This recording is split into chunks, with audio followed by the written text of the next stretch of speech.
Y estamos en vivo una vez más aquí en este canal, canal de Carlos Mercader. Agradecido siempre por el apoyo, agradecido siempre por la sintonía. Y si a usted le está gustando lo que estamos haciendo, por favor, con su apoyo, dennos subscribe, dennos like, escríbanos y nosotros vamos a estar discutiendo, ¿verdad? Todo lo que ustedes comenten sobre los diferentes temas que hemos traído aquí. Hoy es un tema súper importante. Hoy es el tema, yo digo, central para cualquier sociedad y para su desarrollo y su visión a futuro, el tema de la niñez. Y yo he dicho anteriormente que la niñez está bajo amenaza, bajo acecho. Hemos visto una serie de manifestaciones de abusos contra los menores, a veces viniendo de los padres, pero a veces también donde en entornos sociales, donde a veces la gente mira para el lado y problemas reales, problemas concretos, problemas palpables, deciden no mirarlo. Yo creo que hay un tema importante que hay que levantar la conciencia para proteger la niñez y protegerla particularmente cuando vemos de mano siniestra cómo intentan normalizar acciones que son acciones criminales, acciones que nadie debería ver como correctas contra la niñez, como por ejemplo vemos en instancias, casos cuando hay esta gente, ¿verdad? Esta élite académica, esta élite del pensamiento, que de momento nos dicen que a un pedófilo no se le debería llamar pedófilo, que a un pedófilo hay que llamarlo, no, es que se le discrimina, se le trata mal, es que hay que tratarlo, hay que hablarle como si fuese una persona que tiene una atracción por menores. ¿Qué?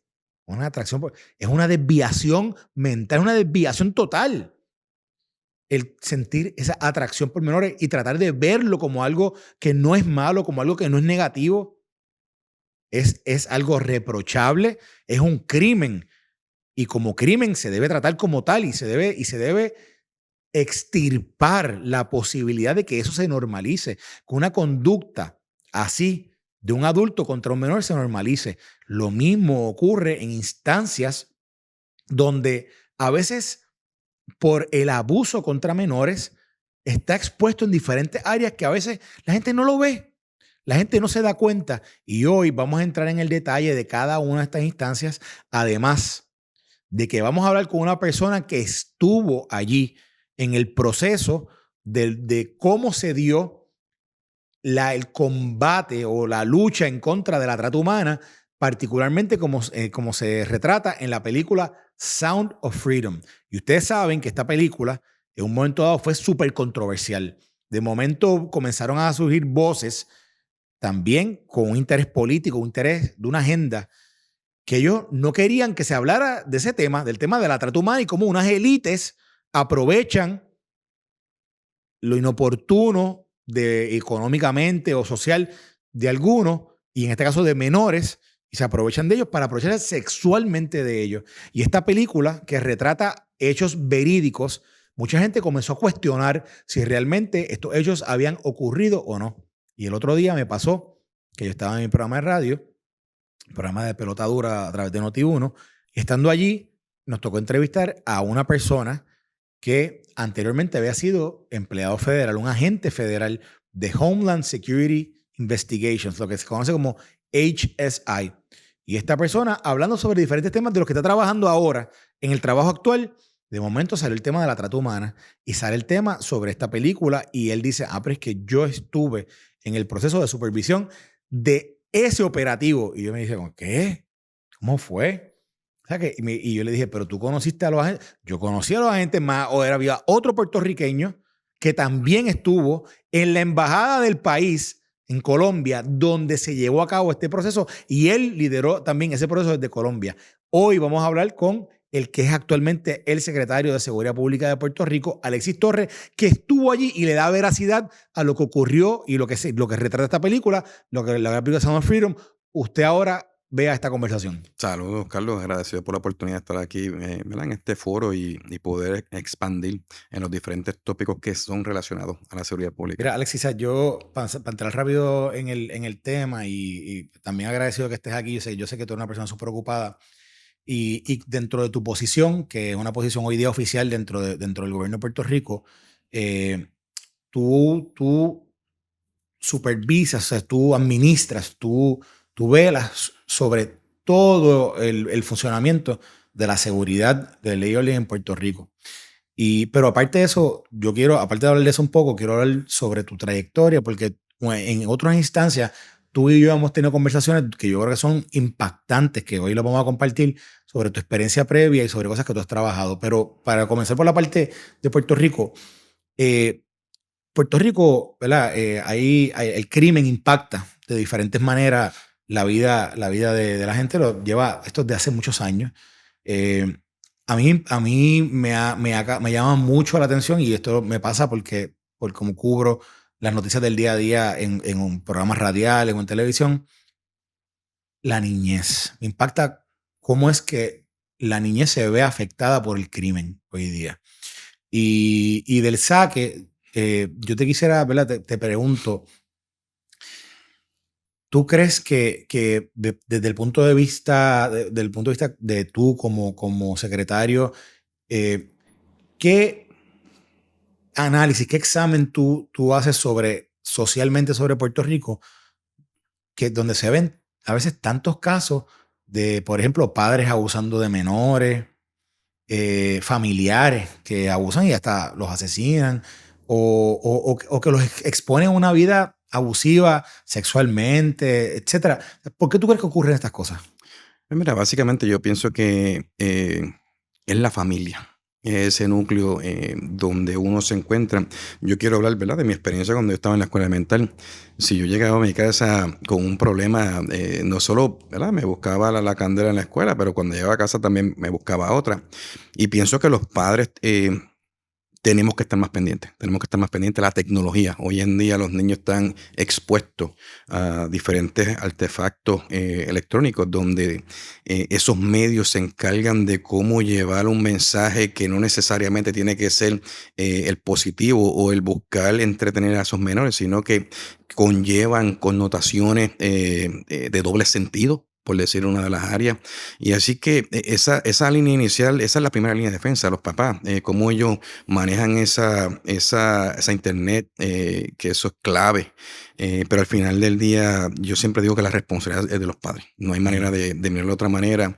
Los padres son los que tienen que estar pendientes a la escuela, cuando salen con los amiguitos, y buscar siempre, ¿verdad?, mantener a los niños enderezados de una manera que aunque tenemos que ser realistas con lo que vivimos hoy, porque obviamente cuando yo me crié no había tecnología, no había teléfono.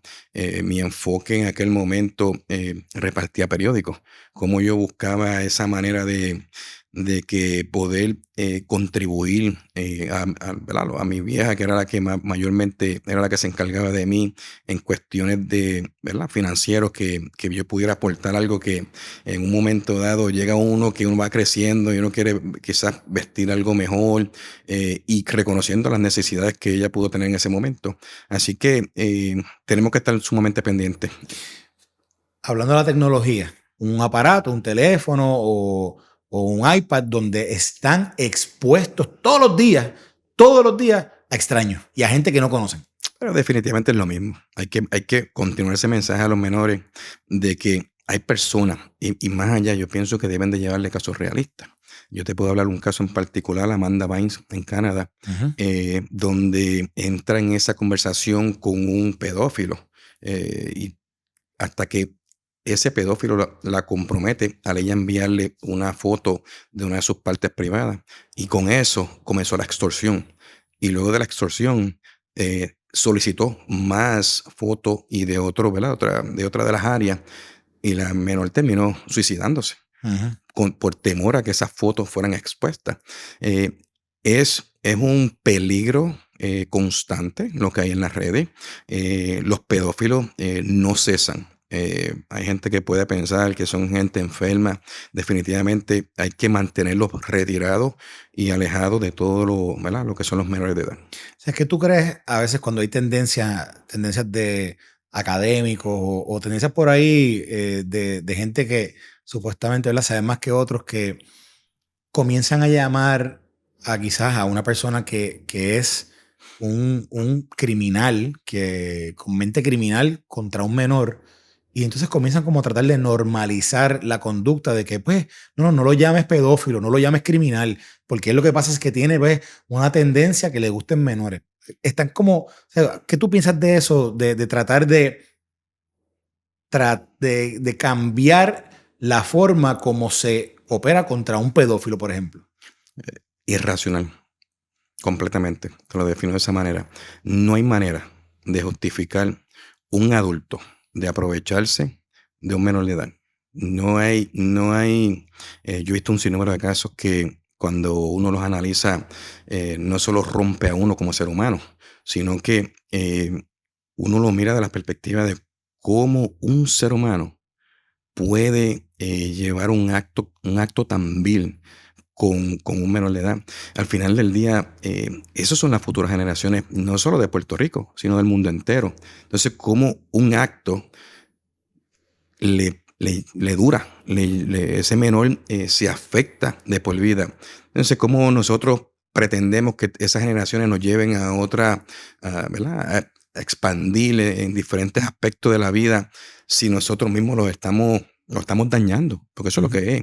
Entonces, un profesor que quiera llamarlo de esa manera,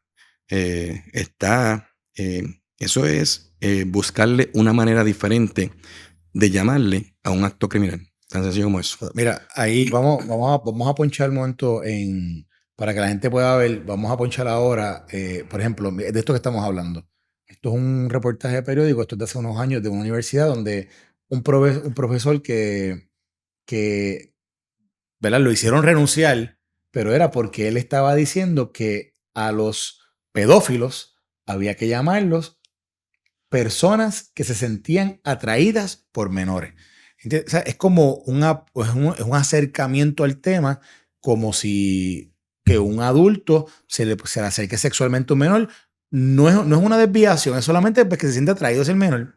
O sea, es algo. Eso es justificando un acto criminal. No hay manera, vuelvo y digo, de uno mirar ni evaluar un acto de esa manera. El que cruza esa raya sencillamente comete un acto criminal y tiene que ser responsable por esos actos. Mira, obviamente tú desde las agencias de ley y orden, tú ahora estás en Puerto Rico, pero tú has trabajado a nivel de todos los Estados Unidos. Anteriormente trabajabas para el gobierno de los Estados Unidos, el gobierno federal, y desde allí trabajaste con temas directamente que tienen que ver con la trata humana, etcétera. Dame un poco de tu trayectoria, dónde es que tú comienzas, ¿verdad? En lo que se le llama el law enforcement, ¿verdad? En hacer cumplir con la ley a nivel de Estados Unidos. Te voy a llevar un poquito para atrás. Dale, para atrás, para atrás. Yo comienzo repartiendo el periódico de la semana en Ok. Cagua. Mi primer cheque fueron un sobrecito con $7.35, y lo digo. Y recuerdo que una vez Carlos Weber me dice, de verdad, Carlos, eso fue así. Yo recuerdo que fui al restaurante El Caldero Chino, que es en la urbanización Santa Juana en Cagua, y yo llegué allí y pedí una bolsa con 2 presas con papa, con un refresco, en aquel entonces era 99 centavos. Yo me sentía el hombre más millonario de ese entonces. De ahí él me fui a estudiar en la Universidad de Puerto Rico y un día llegó a la Plaza del Mercado. En aquel entonces también había una oficina de reclutamiento en la plaza. Entré y salí, me enlisté en el ejército. Ok. Tuve 5 años activos, donde mis primeros 3 años era paracaidista. Era mi pasión de aquel momento de joven, los riesgos y todo ese tipo de dinámica. Fui a la guerra en la tormenta del desierto. Tuve 10 meses un tour donde uno ve un sinnúmero de cosas que uno quizás no las quiere ver y no está listo, aunque esa es la misión cuando tú te enlistas en el ejército. Y soy sumamente orgulloso de haber servido a la nación. De ahí salgo y entro a la aduana, en aquel entonces lo que era el servicio de aduana antes ¿verdad? del merge. Antes del 2001, antes de septiembre 11. 1996, comencé septiembre 16. Entré como inspector part-time, luego pasé a ser full-time y luego brinqué a la oficina de investigaciones. Estuve en el aeropuerto, en la oficina regional de Fajardo. Después, cuando hacemos lo que sucede en el 911, que fue una, ¿verdad? Una desgracia, que final y firme lo que se evaluó fue que había un sinnúmero de inteligencia en diferentes agencias que nadie la estaba compartiendo. Separado. El presidente entonces dice, ok, vamos todos unidos, y esto es lo que es el resultado del Departamento de Seguridad Nacional en el día de hoy. Inicialmente era ICE, tenía dos ramas: deportaciones, investigaciones, de pertenencia a investigaciones, y luego lo que resulta ser el Servicio de Inmigración y Control de Aduanas, que es Homeland Security Investigations. Estuve en el área doméstica, fui subdirector de la oficina de San Juan, corrí varias, ¿verdad? Varias oficinas, fui director de la oficina regional de Ponce. Tuve 2 tours en headquarters, donde primeramente trabajé con los programas polígrafo, víctimas, SRTs. Tenía cerca de 30 programas a nivel de la nación. En el segundo, bueno, ahí regreso a Puerto Rico, y ahí entonces donde llego a subdirector, y trabajé en una iniciativa que se llama Resistencia Caribeña, que salimos con la Policía de Puerto Rico, la Policía Municipal, a impactar varias áreas, donde logramos reducir lo que eran los asesinatos en el 2011-2012.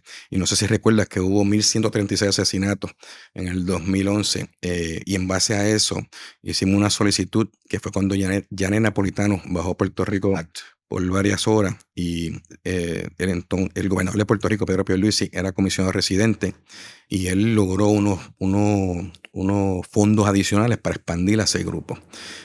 Ahí entonces, Perdona que te interrumpa. Ahí fue que tú me has contado que tú tuviste una experiencia que fue como, yo no sé si fue una incautación que ustedes hicieron, ajá, donde porque tú sentiste que tu vida por poco, eso, eh, eso fue precisamente en el área de Fajardo, un pero fue ahí, ¿verdad? Fue pasó tiempo. poquito antes Un poquito antes. de ese. Cuéntanos un poco, porque cuando tú me lo contaste, me hice parar los pelos, que es que tú tuviste una experiencia casi con Dios, porque tú sentías que posiblemente puede ser que falleciera en un enfrentamiento directo con una organización de narcotráfico criminal.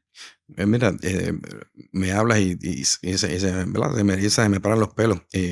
Nosotros en el área de Fajardo, en Maternillo, donde es un área que es usualmente utilizada para contrabandear narcóticos, hicimos una intervención con unos vehículos, y cuando vamos a la expedition, que era una expedición negra, vimos los sacos atrás.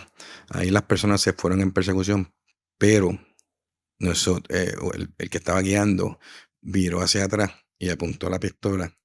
Y yo recuerdo vivamente ver ese flash. Era las 4:30 de la mañana que salió. Y yo, obviamente, ese día, Dios me dijo: Hoy no es tu día, para que vengas para acá arriba". Pero sí es bien impresionante cuando tú ves y una pistola tan de cerca, y salir ileso.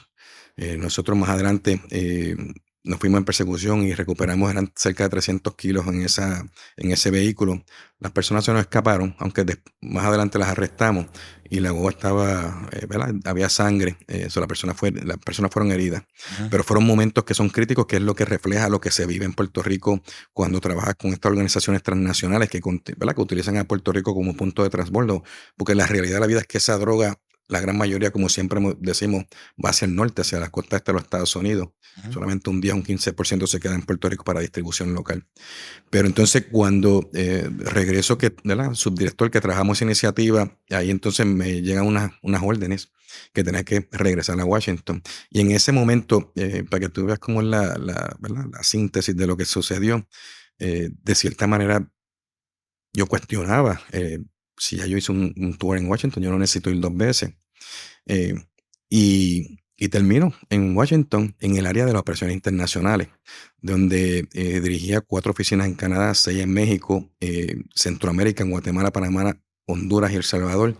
Tenía 2 en Colombia, Buenos Aires, Quito, y en el Caribe, en Jamaica y en las Bahamas. Y fue la mejor de mis experiencias. Te tengo que decir, independientemente que en operaciones domésticas, uno hace un trabajo, ¿verdad?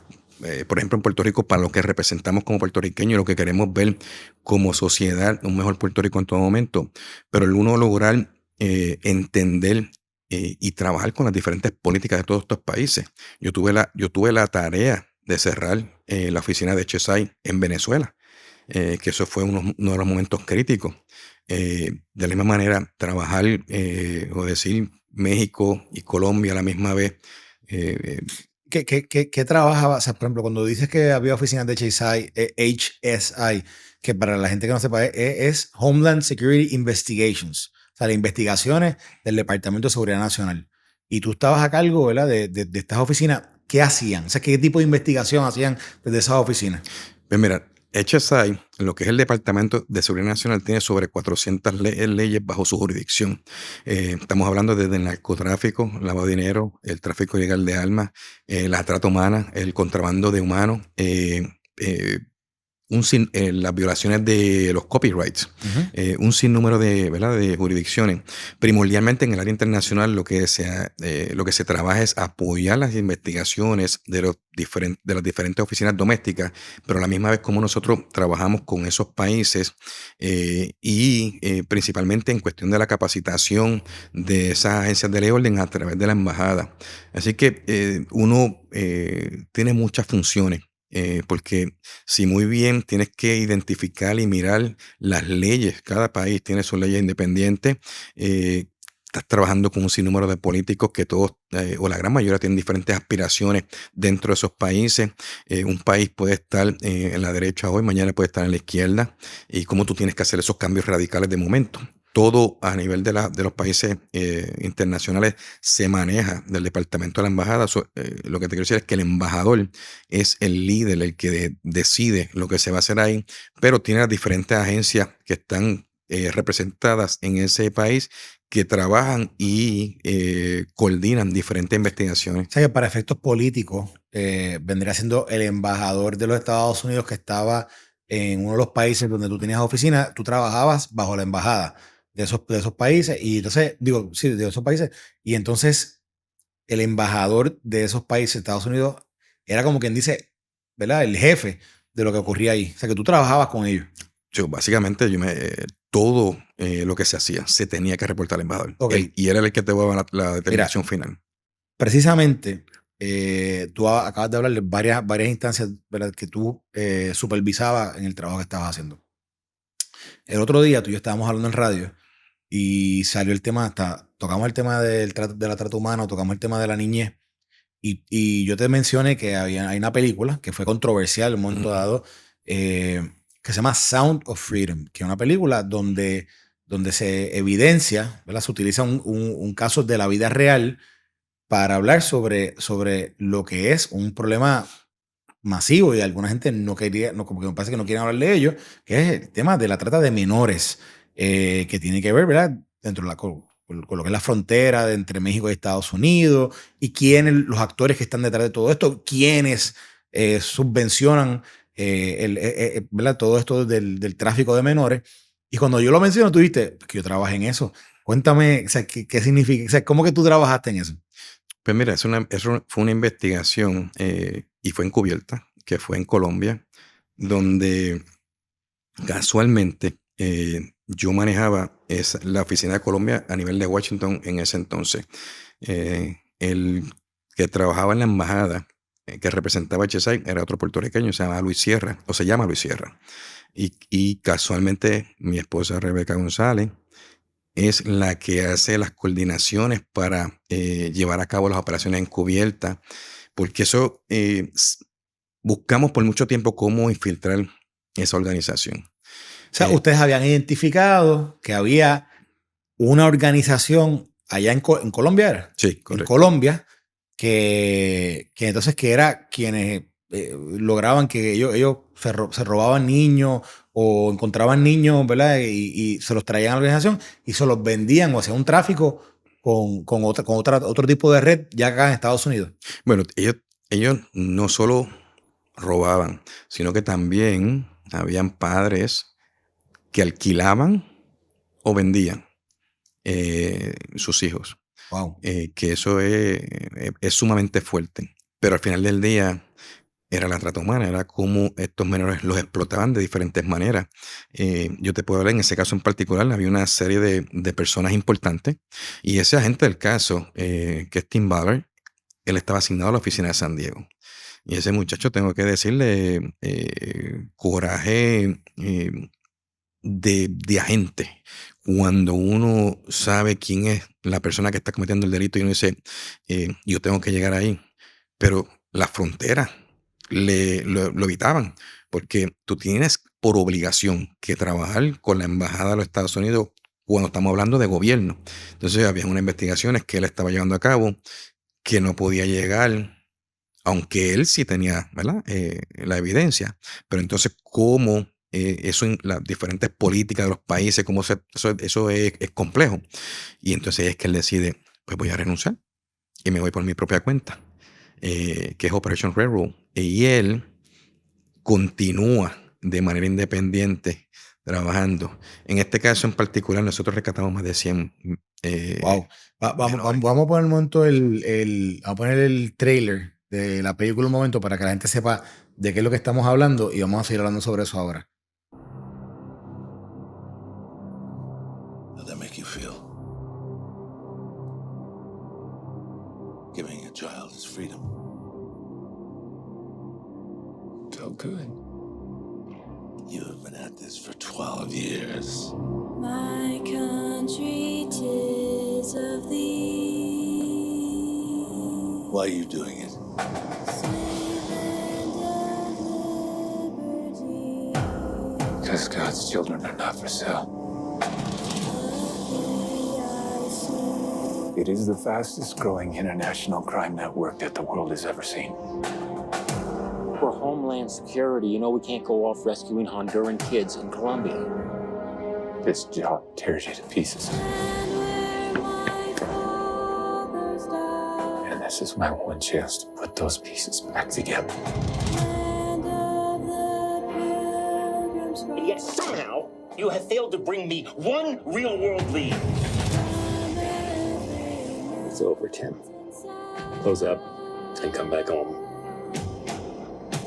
So you quit your job and you go and rescue those kids.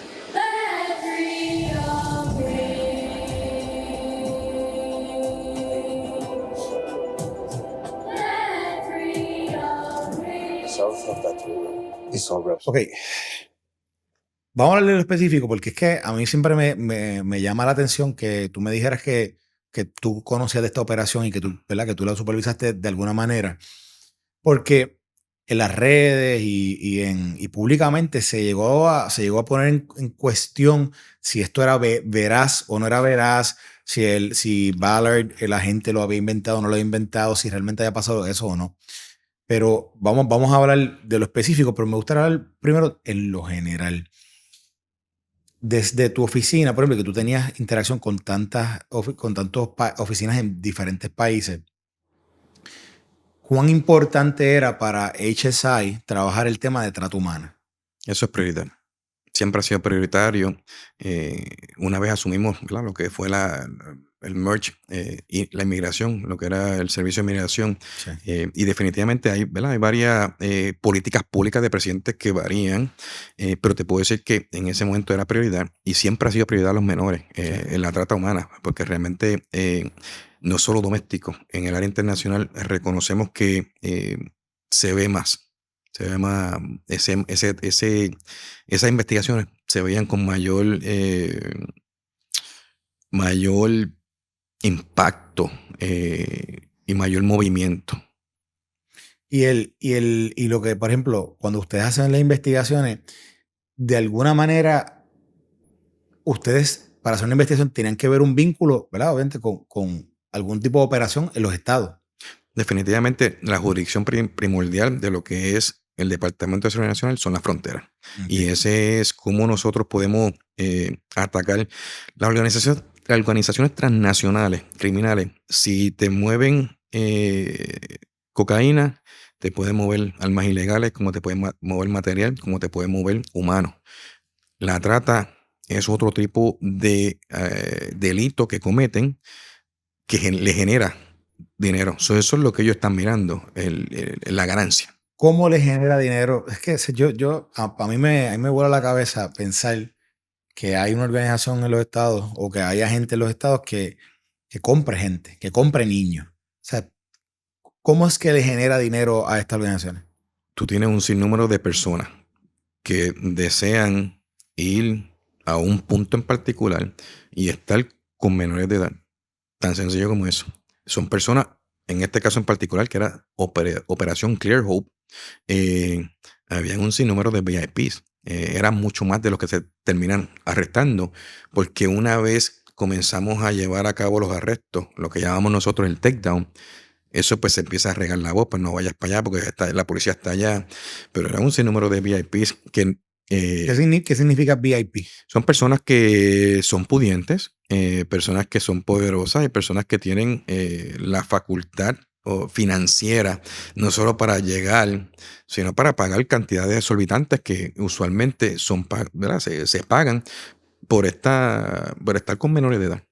Sí, pero ¿verdad? Esto obviamente no es como, por ejemplo, en Puerto Rico, que están los puntos de droga y hay un punto de droga, la gente compra el punto de droga y, ¿verdad? Y ahí el que administra ese punto de droga te vende el producto. Pero en este caso no es como, o sea, no es como que hay un punto donde dice, "Ah, mira, sí, llévate este menor que te págame tanto". O sea, esto obviamente es distinto. O sea, ¿cómo se da ese proceso en donde tú dices que seleccionan lugares? Inicialmente tú tienes organizaciones que son secretas.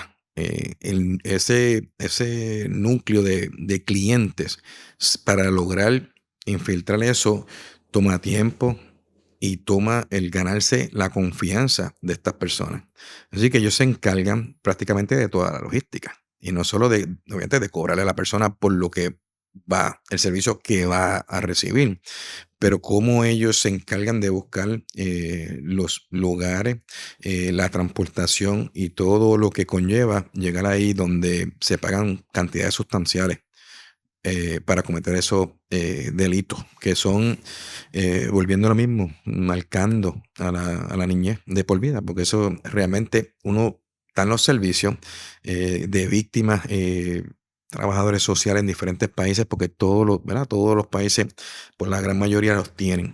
El Departamento de Estado de los Estados Unidos, en cada una de las embajadas, ofrece un apoyo sumamente importante cuando son investigaciones que están relacionadas a los Estados Unidos y aún así a situaciones locales. Pero es impactante para esa niña. Y tú como agente, o sea, que yo te conozco y sé que tú eres una persona de familia, que o sea, tu tesoro mayor está en tu casa. eh, Cuando te toca interaccionar con un caso como esto, o sea, cuando tú ves que hay menores envueltos, menores inocentes, envueltos en todo esto, y tú, obviamente, por tu posición, donde tú estabas en ese momento, tú tienes que manejar este tipo de información confidencial ¿verdad? De tantas vidas envueltas en todo esto. O sea, ¿cómo tú reaccionas a esto? Mira, son casos que son difíciles de trabajar y llenan uno de furia. Llenan uno de furia porque realmente eso es lo primero que uno piensa, en los de uno. Entonces, ¿cómo vuelvo y digo, vuelvo y pregunto, cómo un ser humano tiene la mentalidad, la capacidad de dañar, de lastimar a un menor de edad? Uno piensa en los de uno primero. Y te puedo decir, y aquí, ¿verdad? Tengo que hablarte, confesar, realmente la que lleva esa voz cantante es mi esposa, que ella es la que toda su carrera se ha enfocado en trabajar lo que son crímenes contra menores. Aún así, los esfuerzos siempre son para arrestar a estas personas y sacarlos de la calle.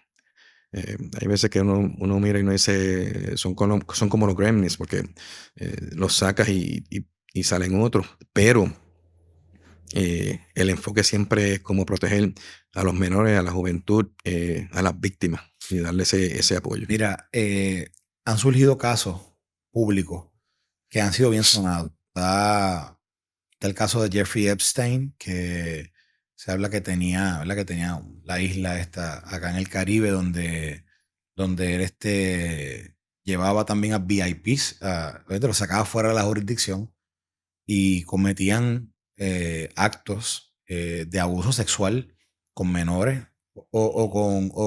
aprovechándose a veces de personas que quizás no son ciudadanos americanos y, ¿verdad? Y lo llevan allá y lo utilizaban.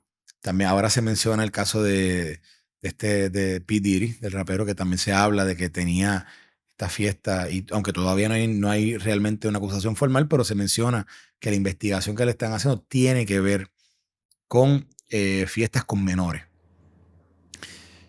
Yo te traigo estos dos casos porque son aquí son dos figuras señaladas que en un momento dado la sociedad los veía como, ¿verdad? Jeffrey Epstein era una persona que se codiaba con los políticos más importantes, con personas de mucho reconocimiento público y social.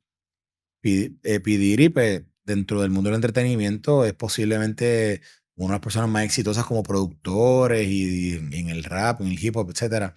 Y trascendió porque también tenía sus diferentes empresas donde mucha gente se asociaba con él y se asocia con él. Y quiero ser claro, ¿verdad? Todavía con él no hay una acusación, pero de nuevo, estoy hablando de lo que se habla públicamente. Y uso dos casos para hablar que posiblemente hay más que están a unos niveles sociales, a unos niveles económicos, donde pasan, ¿verdad? Como personas que uno quizás no pensaría que pueden estar envueltos en cosas como esta, pero sí, sí están. Y a veces uno ve que hay gente que sí se da cuenta porque sí participa, sí está, pero como que se callan. O sea, ¿cómo tú identificas que puede ser que dentro de un círculo, dentro de un área, dentro de algún tipo de área social, puede ser que esté ocurriendo algo así? Mira, siempre hay señales rojas. Siempre hay señales rojas. Y te voy a regresar al caso de la película Sounds of Freedom. En un momento dado había una joven que era reconocida, eh, ¿verdad? En Colombia. Y ella empieza a tocar puertas ofreciendo unos servicios, ofreciendo llevar a esos jóvenes a otro estilo, a modelar o quizás a películas. Y entonces eh, siempre hay unas banderas rojas que nosotros tenemos que ser responsables con nuestros hijos.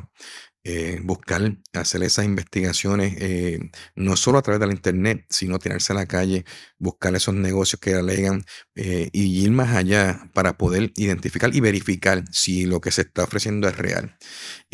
Yo te puedo decir que sin lugar a duda hay un sinnúmero de personas, investigaciones que se están llevando a cabo que son similares, que son personas pudientes, eh, que utilizan ese mecanismo de engaño mayormente a los padres de cómo yo voy a mejorar o voy a llevar al estrellato ¿verdad? A tu hijo o a tu hija y cómo entonces eh, diferentes mecanismos, diferentes países, diferentes zonas, pero al final del día siempre, bueno, te digo, hay un sinnúmero que están en curso, pero siempre están esas banderas rojas y uno tiene que trabajarla. Ok, vamos a hablar de la película. Vamos a hablar de la película porque la película nos presenta un caso que cualquiera diría, eso es sensacionalismo, porque No lo es, uno lo analiza. no lo es, no lo es sensacionalismo. La película es real. Faltan partes que no están en la película. Hay muchas que te puedo decir de esas personas VIPs que no sale ahí por unas razones u otras. No quiere decir que no siguen siendo tarjetas, porque créeme que las investigaciones continúan de otra manera. Pero te puedo decir que hay un caso en particular de un menor que sale en la película. Y yo recuerdo que Luis me llama y me comenta que había un menor que desde que los policías llegan al sitio, hubo un menor que corrió donde uno de ellos y se le amarró de la pierna. Ese menor, casualmente, sus padres lo estaban alquilando por primera vez. Y él lo que le decía era dándole gracias, obviamente llorando, le daba gracias a la policía porque los rescataron. Pero era la primera vez que ese menor llegaba a ese sitio. Así que imagínate, y tengo que decirte que cuando la vi, hay veces en la vida que uno no piensa ¿verdad? En lo que uno lleva a cabo todos los días. Y uno no, en la investigación, si muy bien en aquel entonces se trabajó, hoy en día cuando tú lo ves en película, tú uno dice, wow, Dios mío, lo que hicimos.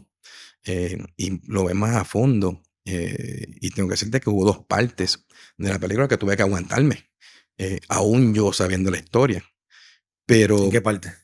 precisamente esa fue una, la del menor, cuando estamos entrando a la playa, que se está haciendo la operación, Operativo. el operativo, antes de llegar o ¿verdad? De hacer el takedown, cómo ese menor, que está reflejado en la película, cómo ese menor está eh, reaccionando, pero más bien, y la parte ¿verdad? Cuando llega el policía y yo conociendo la historia, es sumamente impactante.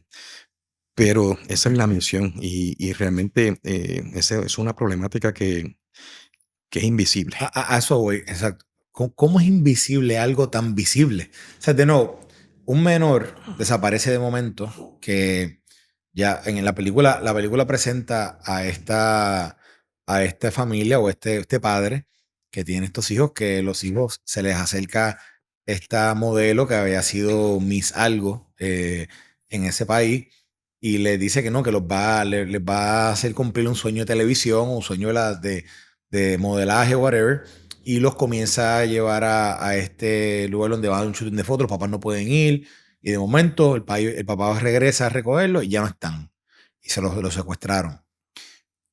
¿Cómo es algo así invisible a la gente? Eh, eh, es quizás una manera cuando yo miro la experiencia de los casos que trabajamos, habían casos que los menores de edad no se encuentran. Tan sencillo como eso. Hay menores de edad que aparecen 10 años, ¿verdad? Más adelante, a través de otros mecanismos u otras situaciones. Pero también hay veces que es complejo trabajar, ¿verdad? Con estos países. Hay muchos países que no quieren proyectar ese tipo de situaciones que están sucediendo por una razón u otra, ya sea impacto económico, turismo, esa serie ¿verdad? de preocupaciones que tendrán esos políticos. Pero es un crimen que también, si tú lo miras, cuando esas víctimas, muchas de ellas tienen vergüenza de lo que sucedió con ellos en ese momento y se reservan todo eso, todo lo que sucede. Y no es quizás más adelante, quizás algún maestro, quizás algún doctor que vea algo o algún comportamiento que entonces que más adelante ¿verdad? Que ellos reaccionan y hablan de lo que les sucede. Y quizás ahí ya es tarde para encontrar a las personas ¿verdad? Darle o desarrollar la investigación. Por eso te digo que ese mismo caso, Tim Ballard, él tenía otra serie de casos que no prosperaban, reconociendo que la evidencia existía por alguna razón ¿Y u por otra. qué no prospera en un caso así? Son O sea, tú que estabas en Washington, tú estás viendo esto. ¿Qué hace dentro del proceso administrativo y dentro del proceso de darle fuerza a la ley? ¿Qué hace que un caso esto no prospere? Lo primero que tienes ¿verdad? Que tenemos que reconocer es que cada país tiene sus leyes diferentes y cada país tiene su sistema independiente. De la misma manera, hay casos que independientemente no procedían por una razón u otra. Así que tú tienes que mirar todo eso, no en la jurisdicción de lo que somos como agencias de ley y orden federal. Si muy bien en los estados sabemos ¿verdad? Los diferentes cargos con las penalidades que llevan, pero eso no aplica en esos países. Un país te puede considerar un menor de edad a los 16 años, otro te puede considerar a los 18 años. Cómo tú trabajas todo eso para poder llevar a cabo esas investigaciones. Así que todo, ¿verdad? Depende del país, de las leyes y de la intención de ese país de no solo trabajarlo, Atajarlo, o sea, sino que también cómo ajusticiarlo. ajusticiarlo, pero mayormente cómo lo ejecutas y haces ese cambio a nivel de ese país para que Institucional, porque es un sí, cambio institucional. sí, O sea, para que esto suceda, mucha gente tiene que mirar para el lado. definitivamente los países, ¿verdad? Como te menciono, trabajan de manera independiente, diferente, pero son los sistemas de justicia que tienen cada uno de ellos los que tienen esa responsabilidad Mira, y cómo lo ejecutan. Alexi, dijiste invisibilidad y yo me puse a pensar mientras estabas hablando ahora que que a veces socialmente es invisible, porque a veces socialmente uno dice, "Pues, eso nosotros no lo vemos. O sea, eso nosotros... Y estamos hablando, ¿verdad? O marcando el tema de trata humana de menores para abuso sexual de personas de cierta, ¿verdad? De cierta élite social, pero para dentro de la trata no solamente se utiliza a los menores para abuso sexual. ¿Dónde también hay la utilización de la trata humana en términos de la explotación infantil? ¿Cómo se da? Hay casos que han traído menores de edad para trabajar en una barra o en un sitio donde se vende alcohol. Han traído para pornografía, ¿verdad? Para ser vendida en los medios. Muchos de estos de estas organizaciones tienen estos grupos selectos que se intercambian y se pagan por fotos. Es un sinnúmero de... es la explotación de menores de una manera u otra. Lo que se trata esta organización de trata. Mencionaron la pornografía. Ahí hay tenemos yo creo que hay un reportaje que se hizo, un momento dado, que ahí está, que se llama, mira, los hijos y en este caso hablan de una compañía, esa Pornhub, que y cuestionaba por qué Canadá estaba permitiendo que esa compañía pudiese generar dinero de la explotación y el asalto, porque se hablaba que utilizaban menores. Incluso ahora en Estados Unidos, en algunas, yo creo que ya hay varias jurisdicciones estatales, no sé cuántas, han comenzado a hacerles más requerimientos de información, más requerimientos para asegurarse, ¿verdad? Que esta gente no exploten a los menores. Pero ya tú dices que sí, que en efecto eso es parte del uso de los menores. Es parte, yo no, en ese caso en particular no lo he visto, lo voy a verificar, Ajá. pero sí te puedo decir que eso es parte que sí yo he visto donde esos grupos de personas que tienen ese círculo cerrado entre ellos, ¿verdad? Ellos se pagan y se envían diferentes imágenes de menores, ¿verdad? De manera explícita. Mira, en el tema de la tecnología, que hoy en día la mayoría de los niños y los jóvenes, de alguna manera u otra, tienen acceso a un teléfono, tienen acceso, de alguna manera están conectados en el Internet, ya sea jugando Roblox, ya sea con un profile de Instagram o en Snapchat, hablando con sus amistades, o usando TikTok, o, ¿verdad? En algo están, y desde muy temprana edad. ¿Cómo identificar que en ese proceso que puede estar un menor, cómo identificar que pueden o no pueden ser víctimas de un pedófilo de esto, de un abusador de esto, en esas interacciones que se dan en esas redes sociales? Es que tienen que tener restricciones, porque es que cualquier persona se puede hacer pasar por un menor, distorsionar su voz para aparentar ser un menor de edad de la misma manera, o pueden cambiar personalidades, los profiles, las fotos, todo ese tipo se han visto un sinnúmero de casos. Se han visto un sinnúmero de casos que hay adultos pedófilos que lo que están precisamente es buscando cómo llegar a esos jóvenes. Y desde el punto de vista de las autoridades, ¿cómo ustedes los identifican? O sea, ¿cómo ustedes pueden dar con, mira, aquí hay un caso de un pedófilo? Bueno, nosotros hay un sinnúmero de operaciones encubiertas que se hacen. Hay alegaciones de padres que refieren Exacto. que se comienzan investigaciones y de la misma manera, mira, te puedo hablar de un caso en particular en Puerto Rico, como era un joven atleta, que era de Cagua, y como este muchacho comienza a tocarle puertas a diferentes jóvenes menores de edad, donde logra el acceso a uno, como mencioné quizá el caso de Amanda Bynes, y una joven le envía una foto.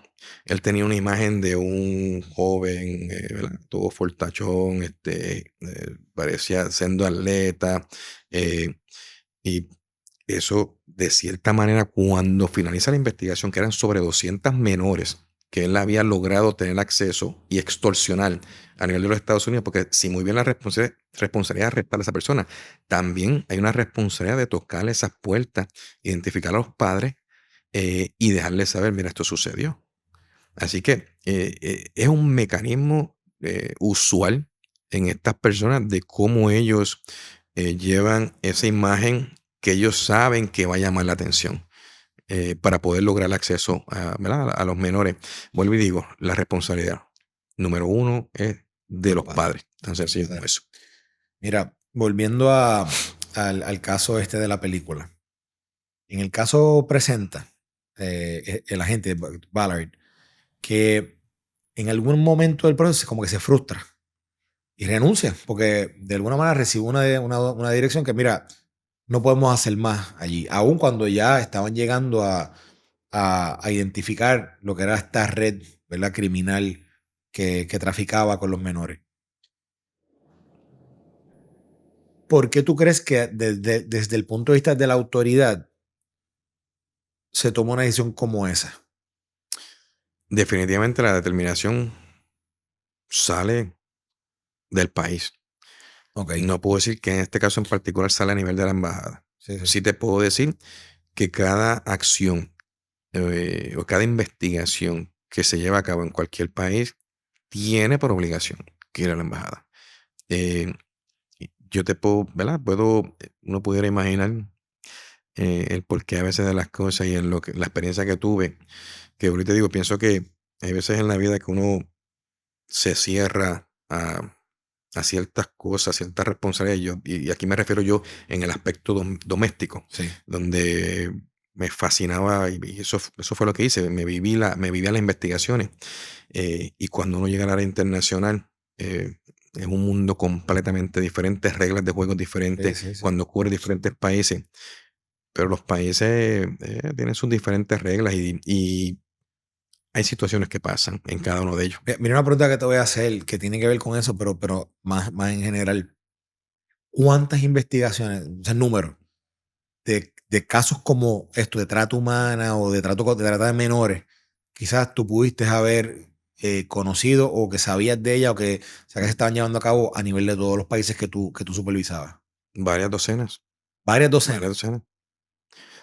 Eso es, ese tipo de investigaciones en el área, ¿verdad? Que cubrí, que era el hemisferio occidental.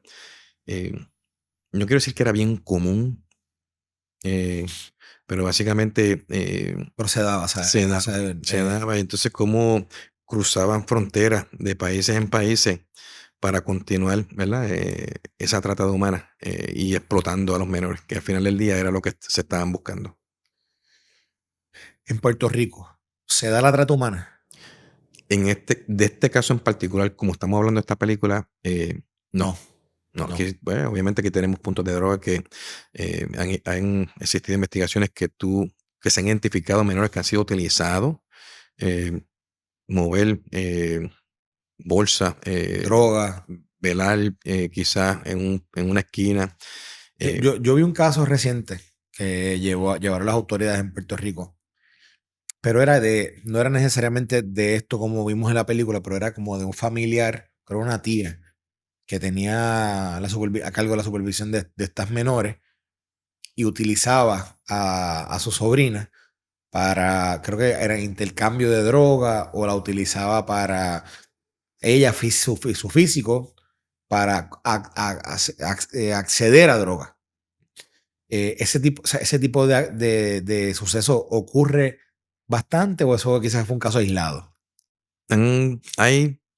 Ha habido varias investigaciones, no la magnitud de hablar como 10 docenas. Sí. Y voy a llevarte atrás también porque me preguntaste que si en Puerto Rico hubo un caso en Puerto Rico que se arrestó una persona que nosotros también logramos infiltrar. Y te estoy hablando quizás 2000. Yo me fui de Puerto Rico en el 2013, tenga sido como 2011, 2012, que se arrestó en una operación encubierta en uno de los hoteles. Tenía varias menores y varias jóvenes que ya eran mayores de edad, pero era la intención del muchacho y ¿verdad? Se arrestó y sirvió un tiempo en la cárcel. Bueno, aquí ocurrió también un caso, no sé si recuerdas el caso del que era el dueño de una compañía que se llama Yatea, Sí.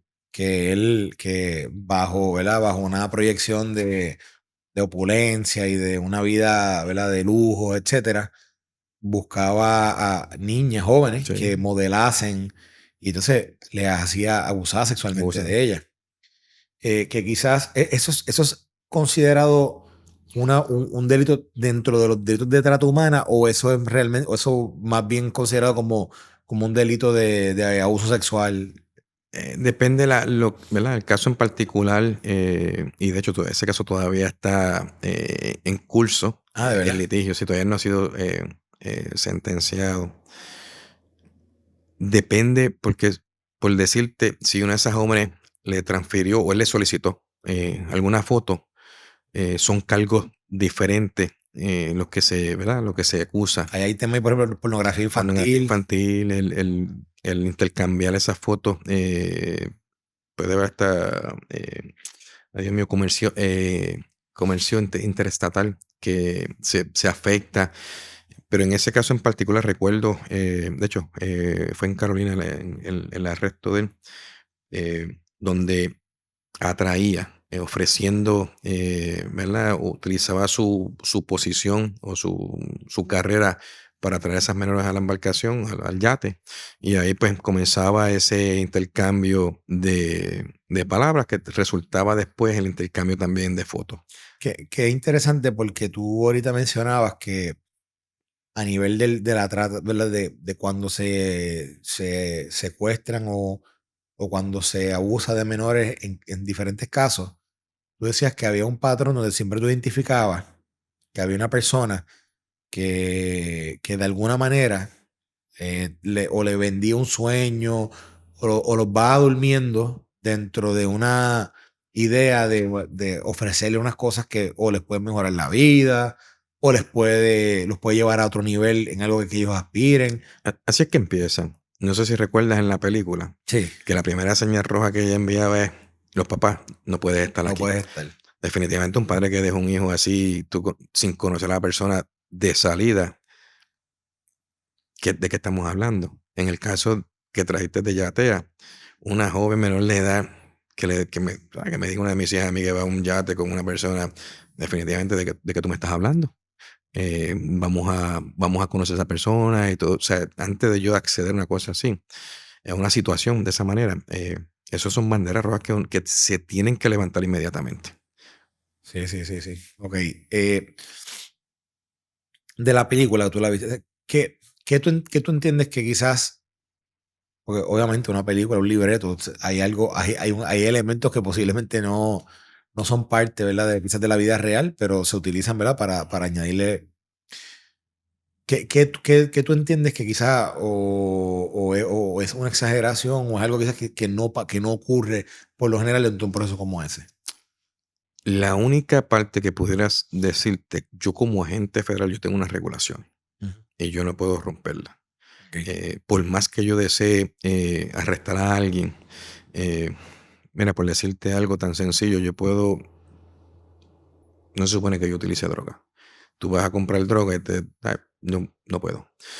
Ahora, en este caso en particular, yo te tengo que decir que la película lleva el mensaje correcto de todo lo que sucedió y realmente falta ¿Qué información. falta? ¿Qué falta? Bueno, O te sea, puedo decirle ¿qué le pudo faltar? el sinnúmero de VIPs que estaban en esa lista que no llegaron. Eh, Y con esos VIP que se sabe que están envueltos en esto, que ustedes lo han ujú. investigado, que ustedes posiblemente tienen pruebas, porque ustedes no investigan. Pudo haber sido el caso que a algunos de ellos se le hubiera acusado con otros cargos a nivel, ¿verdad? Del país. Eh, pero al final del día, no todos, no todos.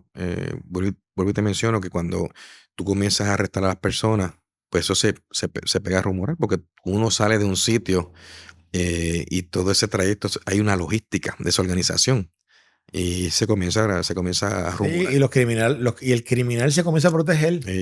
Definitivamente, y se empiezan a llamar y se empiezan ¿verdad? A esconder, a guardarse en lo que ven que pasa la tormenta y después pues entonces muchos de ellos quizás comienzan a operar de otra manera en otros sitios, pero una vez tú llegas a un punto ¿verdad? Como parte de esta investigación o de la operación encubierta, sigues siendo persona de interés. eh, Te someten cargos aquí, en otro país, o de otra manera, otro cargo, sigue estando ahí. Tú me dijiste que el gobierno norteamericano tiene herramientas para que cuando interactúan en un caso como este, que se recupera, por ejemplo, un menor o menores de edad, que ayudan, ¿qué tipo de ayuda le ofrece una vez el gobierno identifica, ¿verdad? Una víctima como esta que puede llegar a ella? Entonces, ¿qué tipo de ayuda le da el gobierno? Bueno, te puedo hablar a nivel de los Estados Unidos. Hay unos programas en HSI que se enfoca en las víctimas.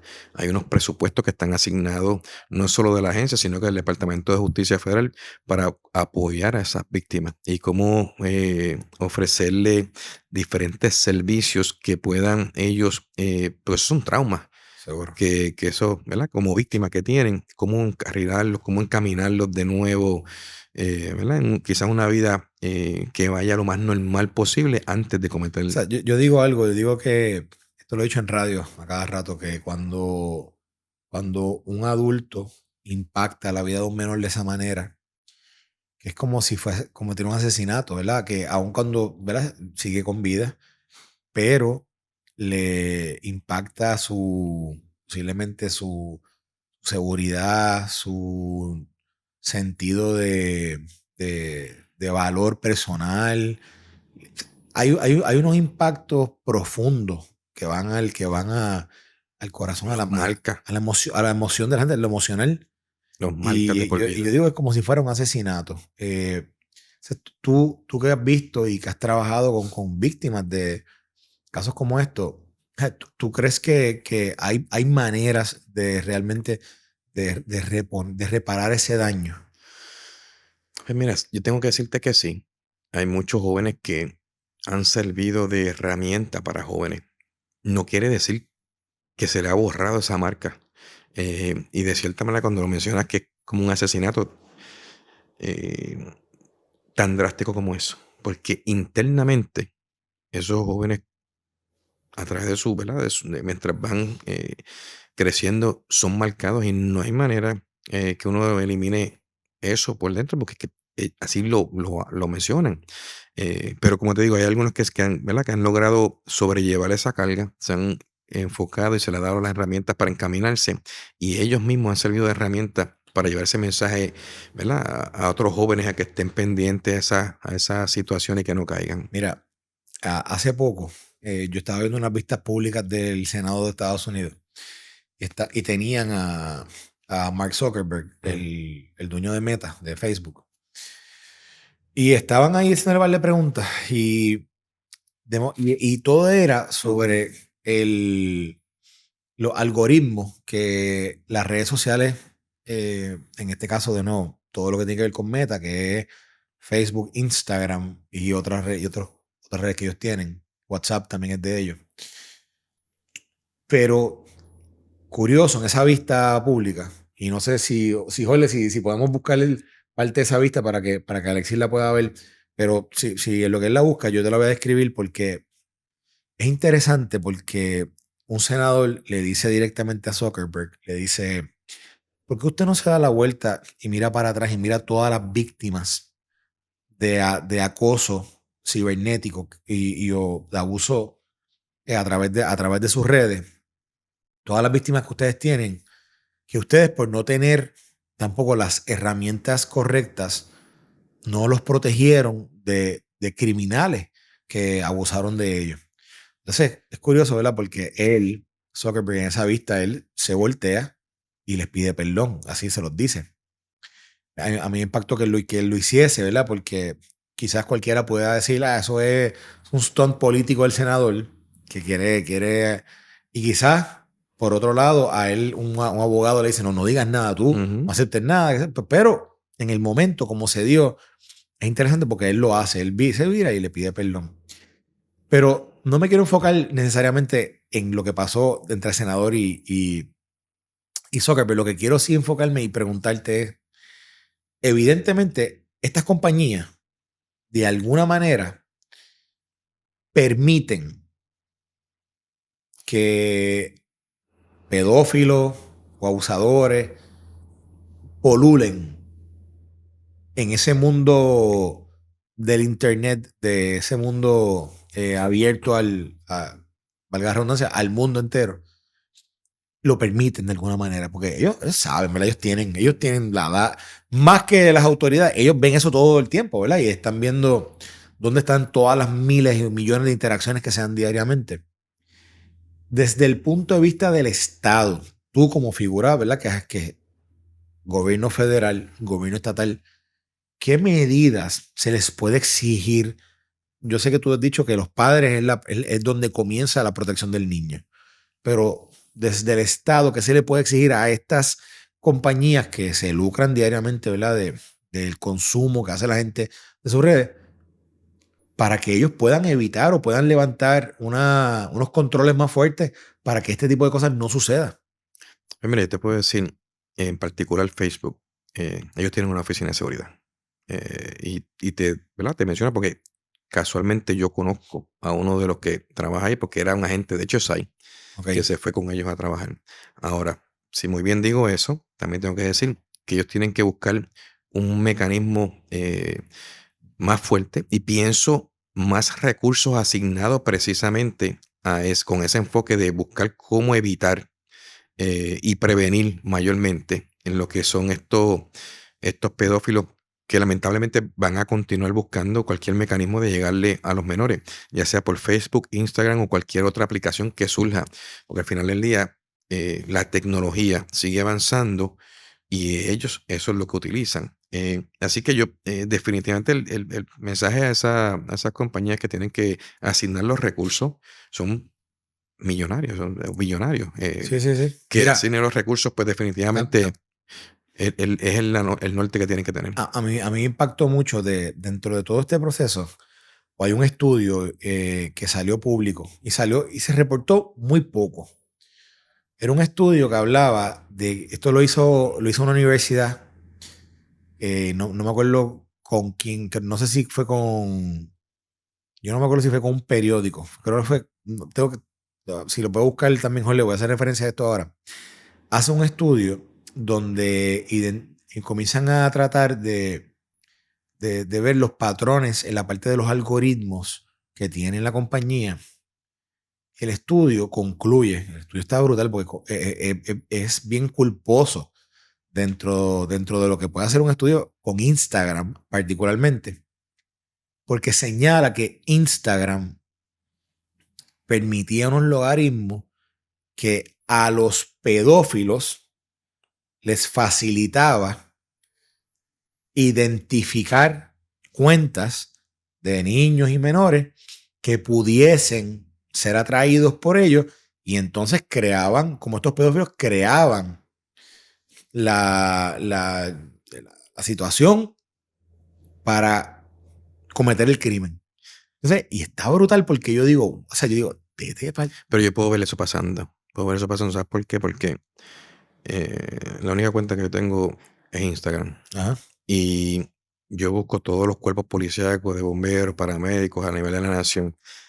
Y casualmente me envían ellos mismos, y asumo yo que es lo que tú mencionas de los algoritmos, diferentes cuerpos policíacos para que yo ¿verdad? Le dé el follow. Así que, ¿verdad? Puedo ver eso pasando porque eso es real. Esos algoritmos, eso cuando tú estás buscando, a veces, por decirte en Google, estás buscándote unos tenis en particular. De repente tú empiezas a ver que te pegan a llegar todos esos Sí, mensajes de la tenis, que- de otras ajá. marcas, pero lo que tú estás buscando. Y esos son mecanismos de mercadeo que ellos se trabajan y lo operan de esa manera. Así que puedo ver definitivamente eso pasando. Mira, tengo aquí el video. Te voy a poner el video porque es importante que lo veamos. El video, aquí está el senador Hawley, que está increpando a Zuckerberg y en el proceso le cuestiona y vas a ver a Zuckerberg virándose y pidiéndole perdón. Dale play. Don't you think they deserve some compensation for what your platform has done? Help with counseling services, help with dealing with the issues that your service has caused? Our job is to make sure that we build tools to help keep people safe. Are you going to compensate them? Senator, our job and what we take seriously is making sure that we build industry-leading tools to find harmful To make content, money. take it off the services, To make money. and to build tools that empower parents. So you that didn't help- take any action. You didn't That's take any action. You didn't fire anybody. You haven't compensated a single Not- victim. Let me ask you this. Let me ask you this. There's families of victims here today. Have you apologized to the victims? Would you like to do so now? Well, They're here. You're on national television. Would you like now to apologize to the victims who have been harmed by your product? Show them the pictures. Would you like to apologize for what you've done to these good people?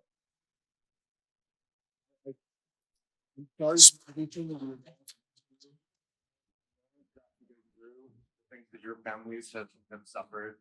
And this is why we invested so much and are going you doing these great big efforts to make sure that no one has to go through the types of things that your families have had to suffer. A mí, yo lo que digo es que, o sea, esto sigue ocurriendo. Él dice, no, estamos tomando todas las medidas habidas y por haber. Pero desde el punto de vista, ¿verdad? Las medidas que ellos no tomen, ¿quién las toma? Yo digo, o sea, el Estado, ¿qué le puede exigir? Bueno, el Estado tiene que, ¿verdad? Puede exigirle a través de las leyes que se pueden implementar cómo ellos pueden ejecutar sus operaciones, ¿verdad? En algún sitio en particular. Obviamente ese caso en particular, cuando lo miro yo y no lo había visto, ¿No lo has visto? técnicamente es una alegación de culpabilidad. Porque, Una aceptación de culpabilidad. Cuando yo lo vi dije, wow. sí, definitivamente. No sé si el mensaje de él, ¿verdad?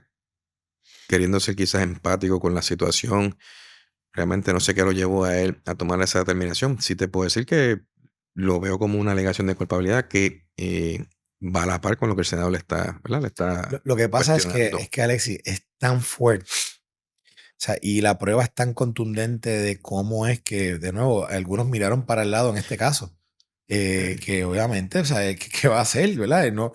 Y él mismo dice, bueno, estamos tomando todas las medidas, pero no, yo no quiero, yo creo que ahí, de nuevo, alguien mira para el lado allí, pero a la misma vez también habla de cuánto abusador hay por allí. O sea, ahí en la calle, ahí en el mundo. O sea, cuánta gente se aprovecha Pero de eso- que unos miren para el lado o que unos no se enfoquen para cometer y hacerle este daño tan grave con la niñez. es el deber de cada ser humano, de cada persona de reportar cuando ve un incidente. No hay manera yo he visto casos tan críticos y tan malos que niños que se ahogan, niños que se han suicidado, tan sencillo como eso, por diferentes situaciones la vergüenza que muchos de ellos viven internamente. Y por eso cada persona, cada ser humano tiene la responsabilidad de proteger a los niños. Son las generaciones del futuro de Puerto Rico y del mundo. Pero siempre están. Mira, te voy a hacer una pregunta, voy a culminar con esta pregunta. Dentro del trabajo que tú haces y lo que tú trabajas con estas cosas, y eso tiene que tener un toll emocional fuerte, tiene que ser duro para ti, y que llevas mucho tiempo trabajando con esto. ¿Cuál es tu satisfacción más grande en tu trabajo manejando todas estas situaciones con las que has tenido que manejar previamente cuando estabas trabajando con HSI, ahora como secretario de Seguridad Pública? Pues mira, sí, muy bien te puedo decir que arrestando este tipo ¿verdad? De pedófilos, de personas que son un peligro para la juventud, tengo que decir que el encontrar a un menor de edad, lograr ayudarlo y encaminarlo, darle las herramientas necesarias para poder ¿verdad? Trabajar con esa situación interna que ellos tienen. Definitivamente el uno ver un joven graduarse, ser un profesional, hemos tenido muchos casos de esos que son significativos. Y te puedo llevar a la película que estuvimos hablando. Ese joven, yo sé que los muchachos lo siguen. ¿De verdad? Uno verlo en ese día particular, conociendo la situación de que fueron, porque en este caso no fue que lo robaron, pero conociendo que sus padres fueron los que lo llevaron ahí, se rompe el más duro cuando ve estos tipos de casos y uno se los lleva y hay veces que uno trata, ¿verdad? de no permitir que esto lo toque a uno, pero son tan críticos y tan tan fuertes que uno se lo lleva. Pero es como uno encamina a la juventud y esas víctimas los ayuda al final del día. Esa es la respuesta que te puedo dar. Alexis, gracias mil por estar aquí con nosotros y aquí en esta entrevista. Yo creo, para mí, te digo, a mí me alegra tener amigos como tú porque yo sé que tú eres una persona íntegra, una persona de integridad brutal y que has trabajado increíblemente contra el crimen en todas sus, o sea, en todas sus manifestaciones. Pero saber que tú has trabajado con esto y esa experiencia que tú tienes, el hecho como tú me dijiste que que tú has tenido interacción con ese operativo de esa película. Tú lo dices y ese día a mí se me paran los pelos porque personas me han hablado y me dicen, me quedé oyendo ¿verdad? Toda la transmisión que tuviste con Carlos. Oye, lo que te voy a contar, además, te voy a contar una anécdota. Yo estoy esperando en un sitio para iba a subir a una oficina, una reunión, y abajo y de momento pasa por el lado alguien que yo no lo conozco, pero alguien que se notaba que estaba, no sé, y me dice, escuché la entrevista de hoy. ¡Wow! Me dijo así. Y yo le dije, mucho gusto. Y me dijo, mucho gusto. Me dijo su nombre. Pero se impactó cuando tú comentaste y diste tu anécdota. Y el mismo impacto que yo tuve, la gente que lo escuchó lo tuvo. Yo espero que también con esta entrevista también lo tenga. Porque fíjate, yo creo que lo importante de todo esto es darnos cuenta que es real. Darnos cuenta que a veces que uno, quizás por mirar para el lado o por no prestar atención correcta, a veces le pasan a uno por el lado y quizás uno puede identificar dónde está ocurriendo esto y uno puede ser parte de la solución. Definitivamente, definitivamente. A veces el ajoro diario de uno, si estamos más alerta, podemos identificar. Y yo tengo que serte sincero, yo pienso que a mí Dios me ha bendecido de tantas maneras que cuando tú lo miras, yo que salgo de Villa Blanca de Cagua, clase media baja, que vi ¿verdad? Cómo mi vieja tuvo que encaminarnos y los sacrificios que hizo. Y a veces, si muy bien te digo, hoy en día, yo estoy donde estoy. Yo jamás en mi vida pensé yo estar a cargo de una seguridad pública de Puerto Rico. Nunca me cruzó por la mente. Imagínate tú de repartir el periódico a la semana. Ganarme $7.35, pensaba yo que era millonario en aquel momento.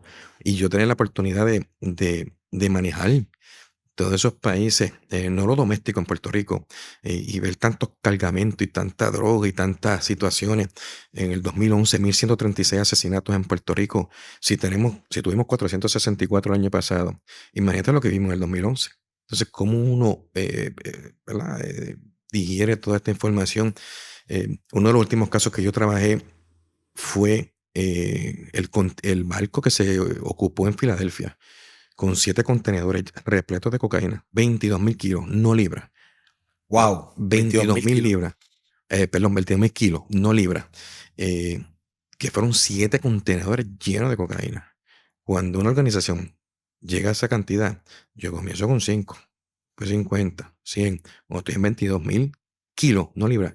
Eso, o sea, una organización y mirar en las oportunidades que Dios me ha dado a mí, para mí eso es. Y yo lo miro de cómo yo puedo dejarle a mis hijos, a mis nietos, un mejor Puerto Rico. Ese es mi único norte. Como nosotros, como país, como territorio americano que somos, logramos la igualdad, que nos conozcan de lo que somos, pero que podemos dejar esa semilla para el pueblo de Puerto Rico. Así que bendecido por Dios de un sinnúmero de maneras. No solo por la familia que tengo, por donde salí, por mi vieja, en los sitios donde fui.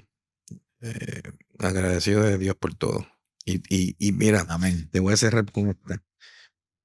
Solamente pensaba yo en un momento dado, y pienso que pocas personas les he dicho esto, cuando me van a sacar de Puerto Rico, que me dan las órdenes, que jamás en la vida pensé que iba a estar en operaciones internacionales, que para mí fue la mejor experiencia en mi carrera profesional. Yo aspiraba a retirarme en Puerto Rico. Yo me molesté y a veces que uno mira al cielo y dice, Dios mío, pero ¿por qué me estás sacando de aquí? Si yo me quiero quedar en Puerto Rico, yo no me quiero ir para ningún lado. Yo decía, pues mira, yo me retiro en Puerto Rico, Quizás a lo mejor el comisionado de San Juan o Guaynabo, algún municipio pequeño que yo pueda traerle ideas, pueda traerle visión, las diferentes experiencias que yo tuve en el lado federal, traerlas aquí. Jamás en mi vida me pasó estar donde estoy. 15.500 empleados, 6 negociados, cómo trabajamos dentro de la complejidad de lo que somos, que al final del día, mentes diferentes, pero con una sola misión de cómo darle a Puerto Rico esa seguridad, respuesta. Huracán Fiona para mí fue una escuela. Si la gente piensa que en el lado federal uno lo ve todo, Fiona para mí fue una escuela. Como en Cataño las bombas dejan de funcionar. Todo el mundo sabe que Cataño se inunda si esas bombas dejan de funcionar. Teníamos situaciones, una fémina que decide salir en el medio de la huracán Fiona en Vega Alta. Un golpe de agua la lleva. Esa fémina pasó 9 horas reguindada de un árbol. Nosotros tratamos y llegó un momento que yo dije, Dios mío, Señor, solamente llama donde ella llegue. Y a las 9 horas que me llama el alcalde y me dice, Alexis, la rescatamos. Y yo, eso es un milagro de Dios, pero no tiene otra palabra. Salina, la alcaldesa, a los ciudadanos, sálganse. Cuando el agua está llegando acá arriba, entonces Se van. gracias a Dios por la Guardia Nacional, que tenía los 5 toneladas, que fueron los que lograron entrar ahí. Eso, todo para mí ha sido una bendición de Dios, de poder estar aquí. Y sigo enfocado, pueden, ¿verdad?, decir, hablar. El enfoque es cómo dejamos esa semilla para Puerto Rico, por el bienestar no solo de mis hijos y de mis nietos, de todas las generaciones futuras de esos jóvenes. O sea, que a veces la gente piensa que quizás que uno está allí y uno está, uno está pasando aquí súper bien. O sea, la gente ve a personas en posiciones y tienden a, claro, si no lo conocen, pues, ese está allí pasando el rato y no saben el trabajo, el sacrificio, el esfuerzo que hay detrás. Mira, si yo pudiera todavía estar en el lado federal, porque yo tuve, ¿verdad? Me retiré a los 50 años, Ujú. que te confieso que fue un error. Porque después que de los primeros 30 días estaba en casa y decía, Dios mío, ¿qué yo hago?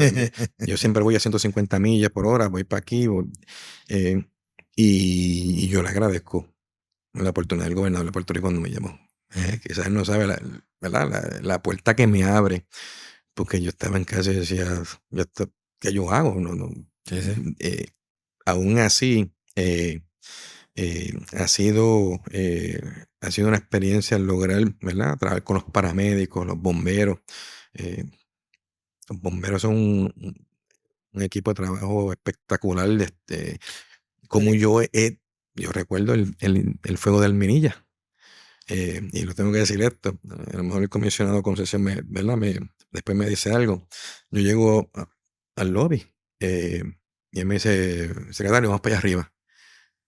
Pero yo tengo compañeros bomberos al lado mío. Y digo, Dios mío, Señor, yo no puedo decirle que yo no voy para allá arriba.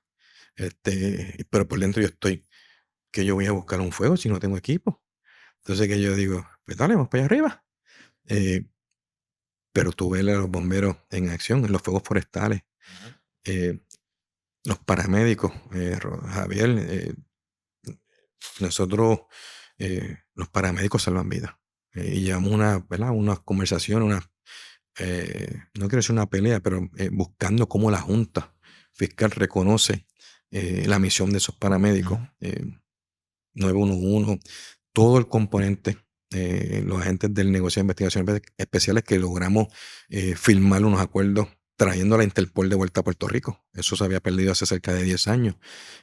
Así que Yo tengo una anécdota contigo, que es que aun cuando tú y yo todavía no nos conocíamos, pero yo estaba en el gobierno en aquel momento, yo estaba dirigiendo la oficina de Prafa, y nosotros estábamos buscando cómo, con toda la interacción con el gobierno federal, cómo podíamos identificar a alguien que viniese de esa estructura y nos ayudase en toda la parte del manejo del manejo de emergencias, todo lo de que ver con el huracán María.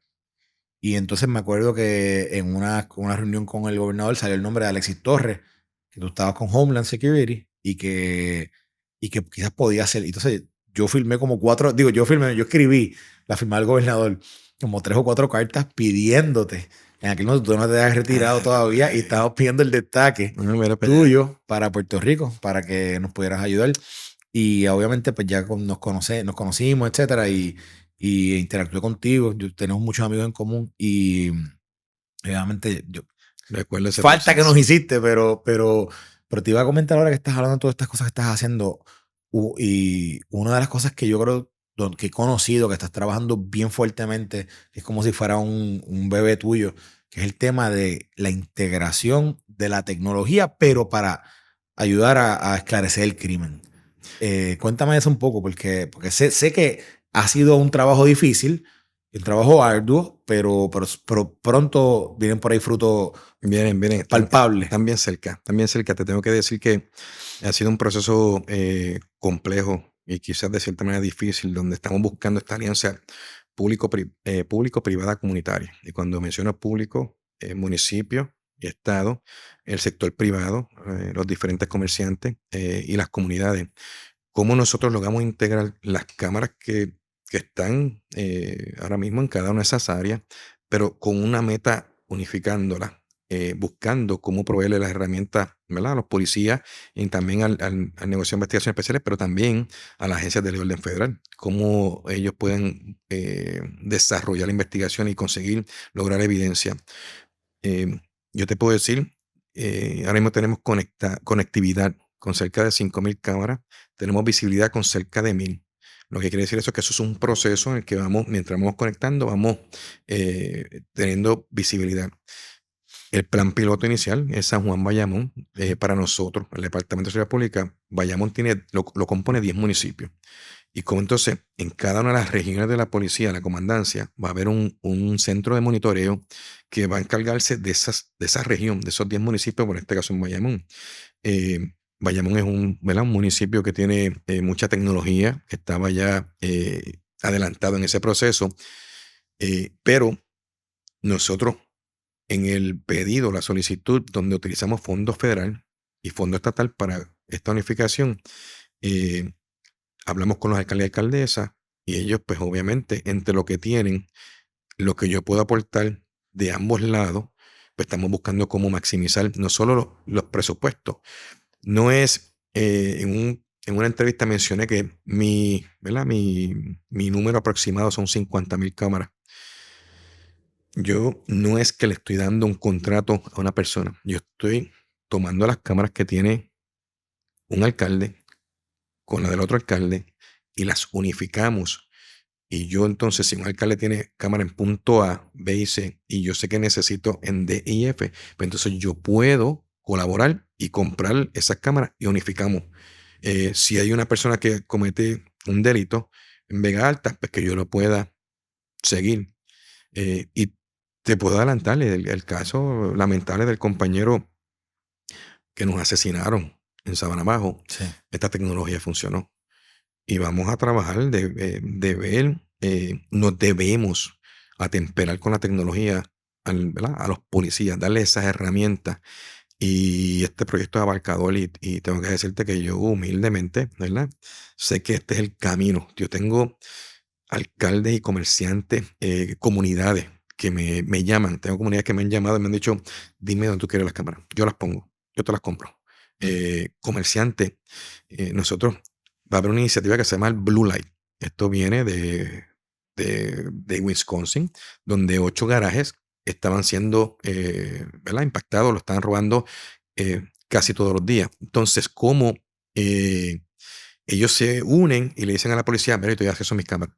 Yo soy el custodio, yo no voy a necesitar que esa persona vaya a inicialmente, un procedimiento legal, sino que yo lo presento la evidencia.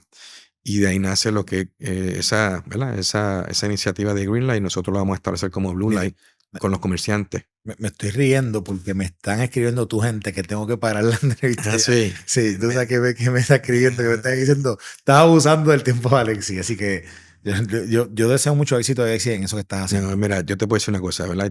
Y voy a cerrar con esto. Yo apuesto a la tecnología. Yo pienso que el pueblo de Puerto Rico está cansado de las diferentes situaciones. No tenemos un policía para estar en cada esquina.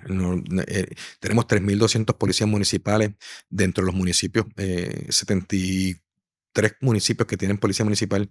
Nosotros tenemos cerca de 11.500 La ley 65 nos va a traer, yo espero, cerca de 1,000 policías adicionales. Aún así, nunca vamos a tener 22,000, lo que tuvimos en un momento dado. Ajá. Pero si nosotros integramos la tecnología, donde te estoy diciendo que te estoy velando. Y Tan donde la sencillo como eso. actividad criminal se centra. Nosotros apostamos a eso. Yo humildemente, ¿verdad? Vuelta repito, la tecnología está en otros estados. La policía de Nueva York la tiene, la policía de Washington la tiene. Entonces, ¿por qué nosotros no? Si estaba ahí disponible. Es cuestión de nosotros trabajarla. Los muchachos que, ¿verdad? Capacitarlos para que la utilicen. Y de ahí partimos. Muy bien. Con mucho éxito, Alexis. Gracias mil por estar con Gracias a nosotros Ricardo aquí. por la oportunidad. Nosotros acá desde el canal, agradecidos siempre de su sintonía. Recuerde, le gusta el contenido, suscríbase, dele like, comente. Comente, este es un tema que también vamos a seguir hablando más adelante. Y nos vamos a ver en un próximo capítulo.